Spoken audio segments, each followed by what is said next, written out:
आज जो है स्वर्गीय कल्पना ठाकुर सभागार है, हमारे समाज के बहुत कर्मठ व्यक्ति थे और उनके जाने के बाद यह सभागार का नाम उनके नाम पर रखा गया।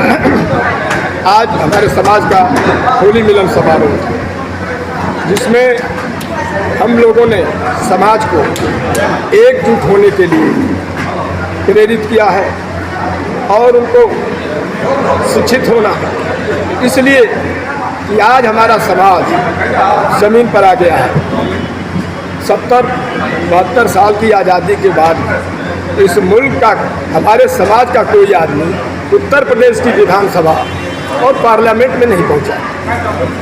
हम अछूते इससे हैं। बहुत सारे समाजों का विकास हुआ, लेकिन मेरे समाज के ऊपर किसी की पैनी नज़र नहीं लगी, जिससे हम आज जमीन पर हैं। तो हम अपने नौजवानों को उत्साहित कर रहे हैं कि आप एकजुटता बनाओ, आगे बढ़ो और आने वाले दिनों में सत्ता पर काबिज होने का काम करो, इसलिए कि तुम्हारा इतिहास हिंदुस्तान में सबसे बढ़िया रहा है, सबसे अच्छा रहा है। महापद्म ने 184 साल इस मुल्क पर वो पूरा उनका अब हमारा समाज शासन किया। कर्पूरी ठाकुर जैसा व्यक्ति देश की आज़ादी के बाद बिहार में पैदा हुए, मुख्यमंत्री बने, मुंगेरी लाल आयोग बनाया और पहली बार पूरे हिंदुस्तान में अपने समाज सहित गरीबों को आरक्षण देने का काम किया।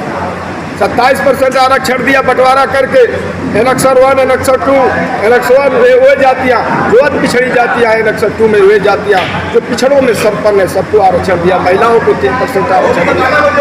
इतनी बड़ी बढ़िया व्यवस्था सबसे पहले हिंदुस्तान की आज़ादी के बाद पिछड़ों को किसी ने आरक्षण दिया तो कर्पूरी ठाकुर ने दिया। उसके बाद केरल, कर्नाटक, तमिलनाडु, आंध्रा, बिहार, झारखंड, आसाम में आरक्षण लागू हुआ।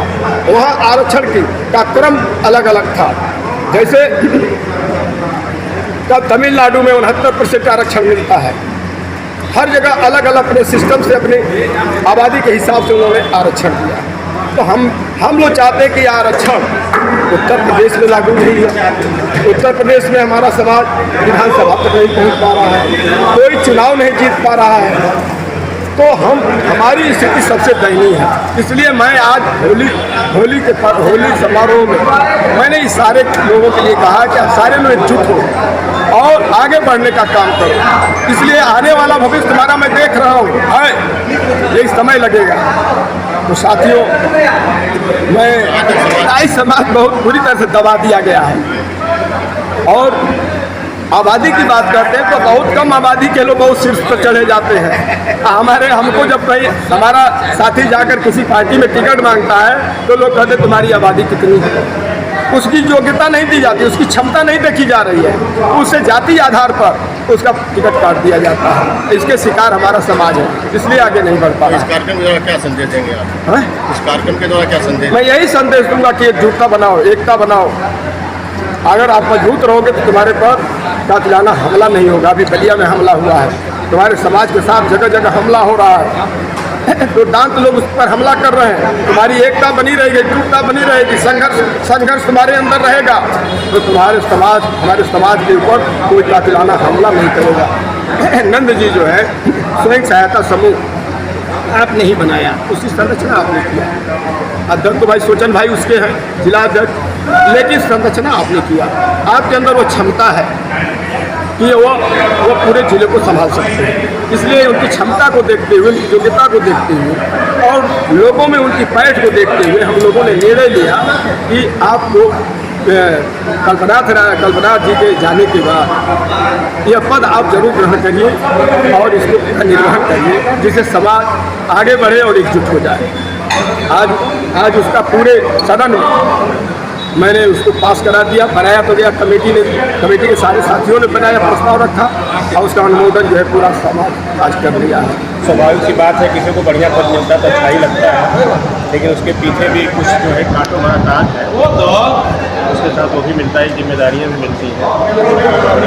और समाज ने जो जिम्मेदारी और विश्वास मेरे प्रति जताया है, मैं पूरी ईमानदारी में खरा उतरने की कोशिश करूँगा और समाज के विकास में जो भी अपना प्रयास हो सकता है पूरा प्रयास करूँगा। और नाई समाज बहुत दबला कुचला और मानसिक रूप से कमज़ोर समाज है। समाज के कुछ लोग अगर ऊपर हो गए तो पूरे समाज का विकास नहीं हो सकता है। जहाँ तक मैं मानता हूँ समाज का सर्वांगीण विकास तभी हो पाएगा जब समाज के हर व्यक्ति में शिक्षा जागरूकता आएगी, अपने कर्तव्य के प्रति सोच आएगी, तो पूरे समाज का विकास हो सकता है। और यही उद्देश्य लेकर तो इस कार्यक्रम का क्या संदेश है? इस कार्यक्रम के संदेश के माध्यम से हम लोगों ने एकजुटता प्रदर्शन करने का कोशिश किया है। यह एकजुटता हमारे राजनीतिक दलों में और समाज में काम करने वाले लोगों के बीच में जाए, ताकि हमें भी जो सहभागिता हमारी उचित तरीके से नहीं मिल पा रही, उसके लिए हम लोग निरंतर प्रयास है और इसी प्रयास है एक छोटा सा प्रयास है। मेरा परिचय है, मैं नंद प्रसाद नंद जी के नाम से जाना जाता हूँ और यूँ तो मैं नाई बिरादरी में पैदा हूँ। इसमें मुझे बहुत बड़ा गर्व है कि मैं नाई समाज में पैदा हुआ और मैं किसी से तो नाई नहीं हूँ, मैं तो LIC में अधिकारी हूँ, सहायक प्रशासनिक स्तर में कार्यरत हूँ। लेकिन मैंने एक इंटरव्यू दिया PCS में, जब इंटरव्यू दे रहा था तो मुझे कर्पूरी जी के बारे में पूछा गया, मैं नहीं बता पाया। उसी से मैंने ये प्रण किया कि मैं समाज के हर व्यक्ति के घर में अपने समाज के लोगों को कर्पूरी जी के बारे में जरूर बताऊंगा, उसके मैं प्रयास करूंगा। जी जानकारी दी है? हाँ, और उनके बारे में हम लोगों ने बताया। आप सभी लोगों के सहयोग और जनमानस के प्रयास से भारत रत्न मिला, ये हम सबके लिए बहुत गर्व का विषय है।